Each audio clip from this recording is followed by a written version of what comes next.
Chapter 5. She's filled with determination. Amity wakes with panic.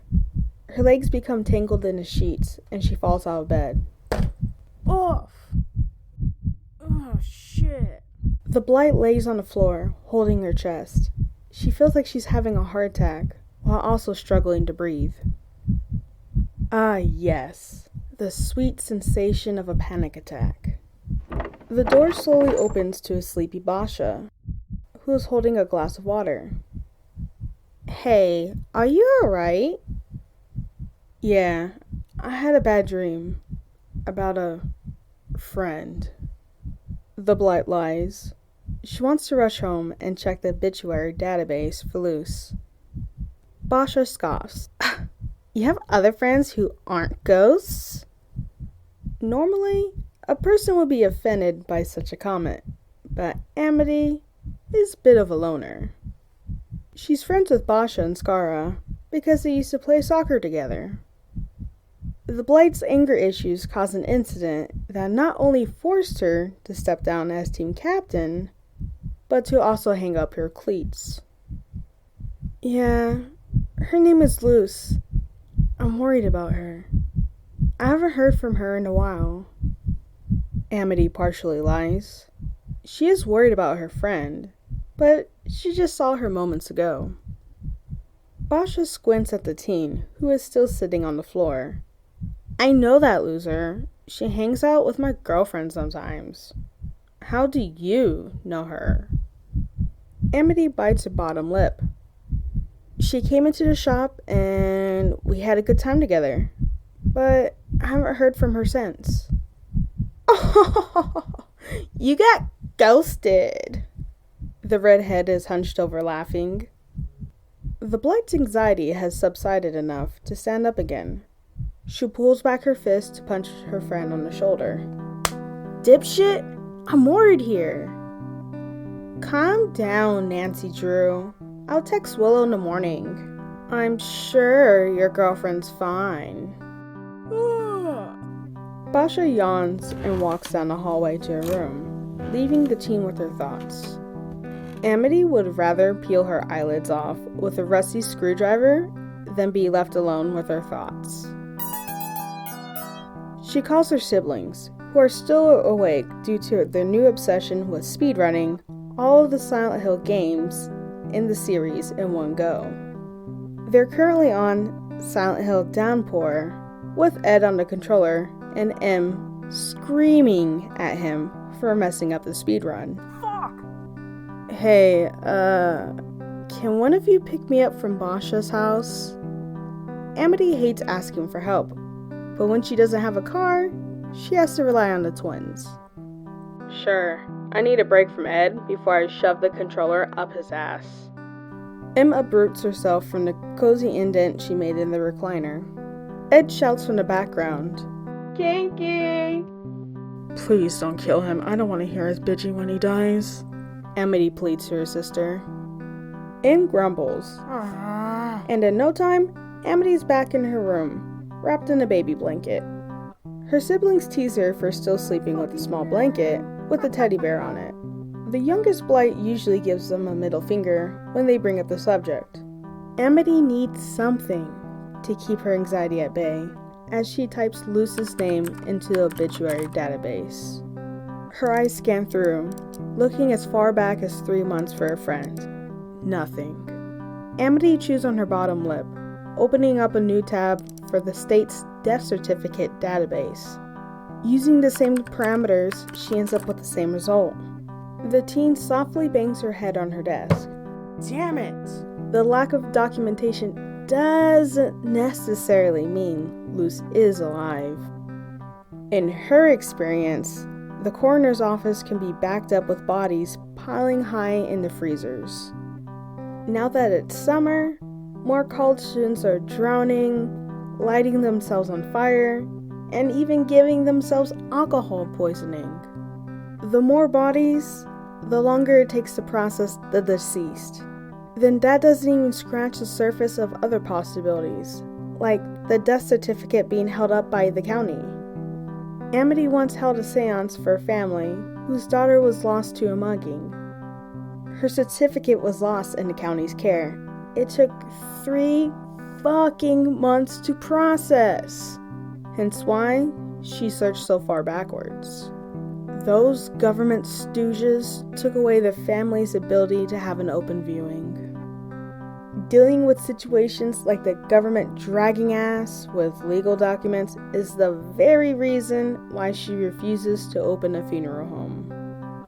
Amity closes her laptop and wraps herself tighter in the small blanket, the bright sun peeking through her blinds now. She also considers the very real possibility Luce's mother doesn't have much money for a sudden death in the family. The young Blight has seen low-income families get their loved ones cremated and skip out on the service. She hates seeing the ashes put into a white box with their name on it. The act feels so insulting. Like the cardboard box takes away from the fact that the ashes belong to someone who was once loved. Amity feels her phone buzz in her pajama pocket. Her hands shake once again and opens a text message. Lord Chungass, time to panic. Lord Chungass. She was supposed to message Willow while she was at camp, but never did. Amity drops her phone like it burned her. Could Luce really be dead? Lord Chungass. Amity? She throws herself on her bed after pocketing her phone. Damn it.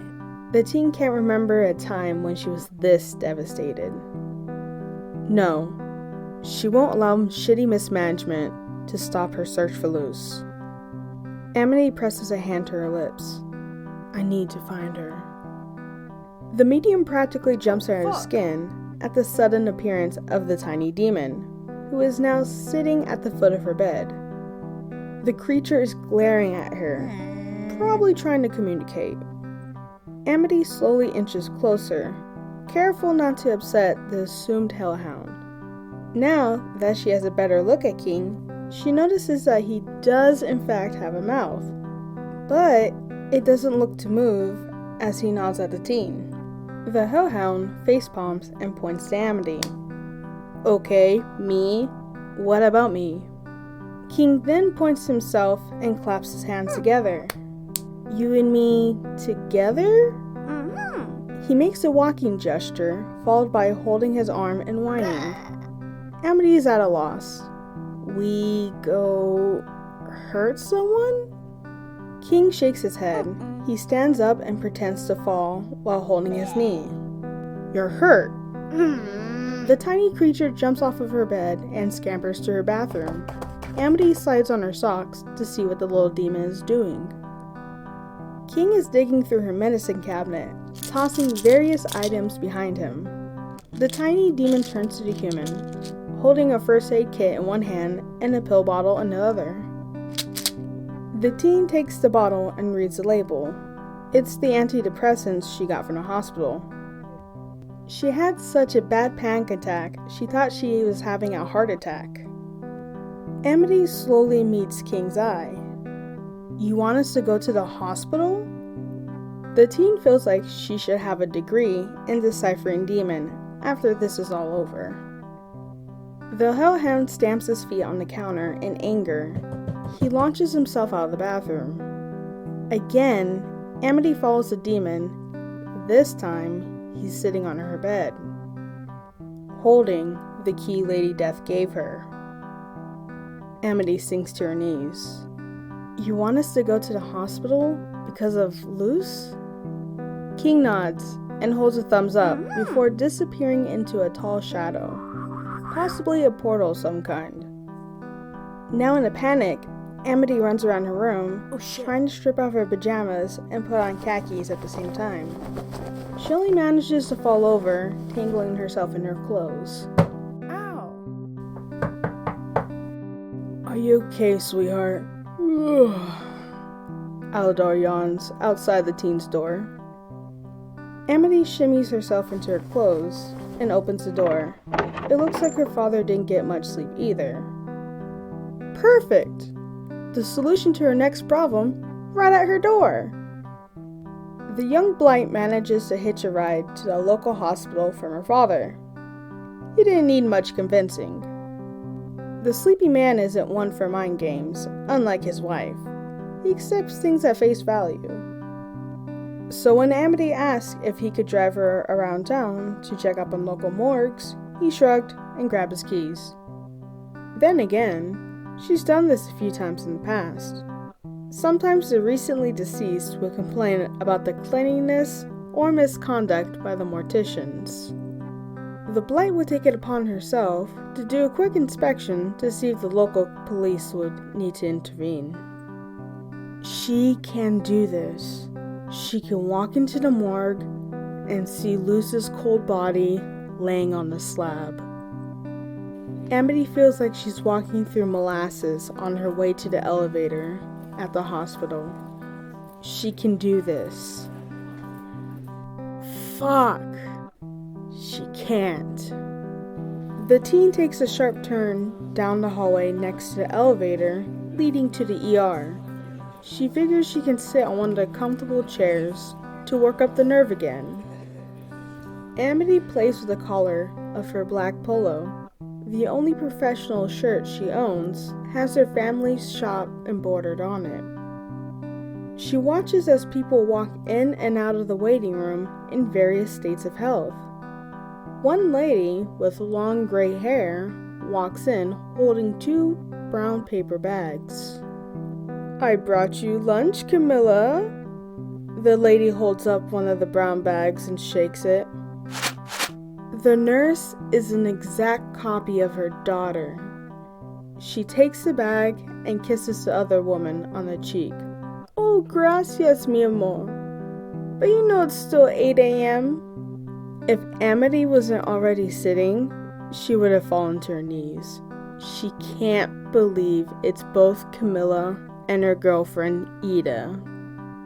One of her nights at Sleepy Vale, Luz went on a long tangent about the 2 women. She ranted on and on about how great Ida is.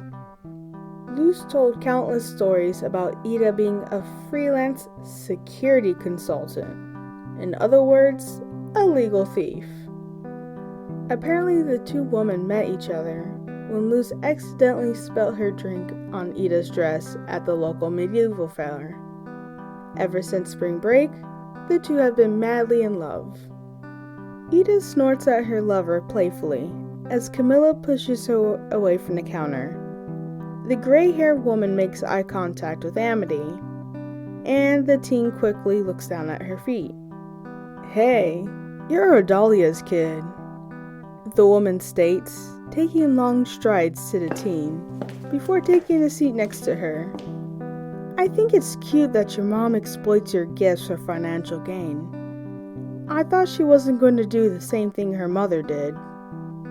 Ida points at the logo on Amity's polo. "I heard a lot about you, kid.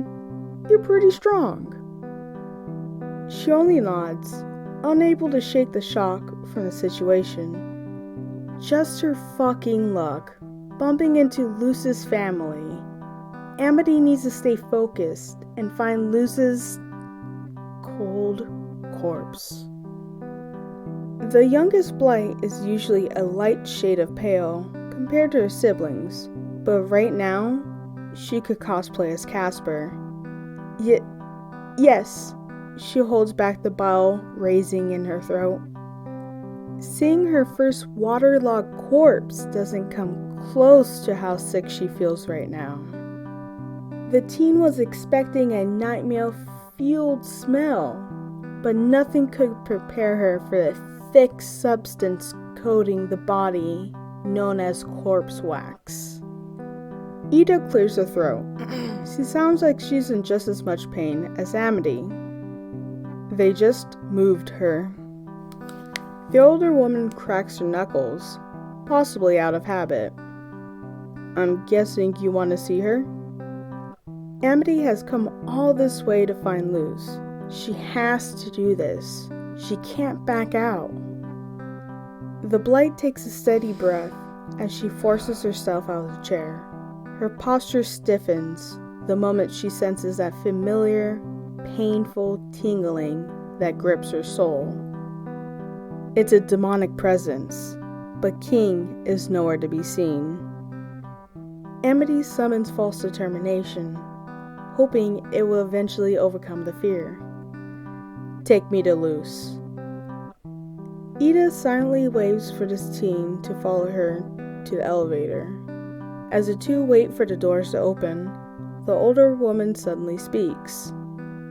So, how'd you meet the little goofball? The teen hesitates. She's not sure if she should tell the truth, or the same story she told Pasha. The Blight chooses the latter, figuring it would be easier to explain. I met her when she visited the shop. She doesn't try to explain any further. The best lies are the simple ones. The silver doors of the elevator open. The two step on, but Amity grips the railing and faces the wall.